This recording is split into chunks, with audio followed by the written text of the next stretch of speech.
Magbe-bake macaroni sana kami. Kaso wala kaming macaroni. Pero ayan yun na. Maglagay ka na lang ng butter.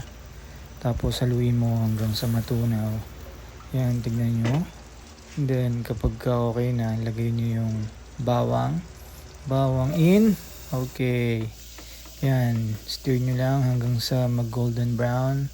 Ang pinakita ko pa, di ba? Ayos na ayos. Then after nun, alam ko isusunod ko dyan is sibuyas na. Ayan, no? Sibuyas in. And then, mix lang ulit natin kasi mahilig tayong mag-mix. Yan, hanggang sa mabilis na mix. And then, ilalagay na natin yung kiniling na baka at baboy. Yan. Okay, di ba? Tapos, ipa-flat lang natin yan. Yan. Hanggang sa biglang, boom! Luto na. Bilis, diba? Ganyan lang. Mabilis lang dito. Then, lagyan na natin yung spaghetti sauce. Ayan. Spaghetti sauce in. Then, mabilis lang. And, okay na yan.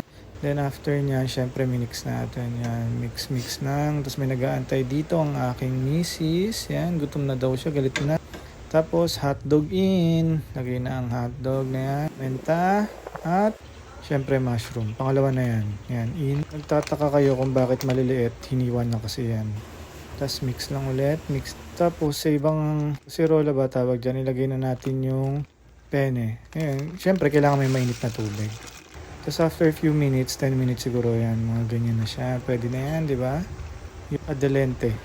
Ayun ba yun? Tapos lagay tayong cheese, yan. Sa sauce na, lagay tayong cheese sa sauce, yan. Iba-iba kasi yung transition yan. Mix, tapos turo sa akin ng lola ko maglalagay ng bell pepper kasi iba yung lasa at saka ito rin maglagay ng konting gatas para mas sumarap pa yung ating sauce yan. At syempre mix well. Tapos gagawa na tayo dito ng bechamel. So lagay tayo ng butter, gagawa lang tayo ng roux. Lagay tayo ng muna pala, mix muna natin tsaka tayo maglalagay ng all-purpose flour. Yan.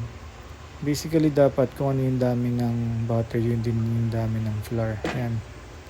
Lagay natin yan. Tapos, lulutuin lang natin for 1 minute para hindi maglasang harina. Tapos, maglalagay tayo ng gatas after nyan. Kasi bechamel nga eh.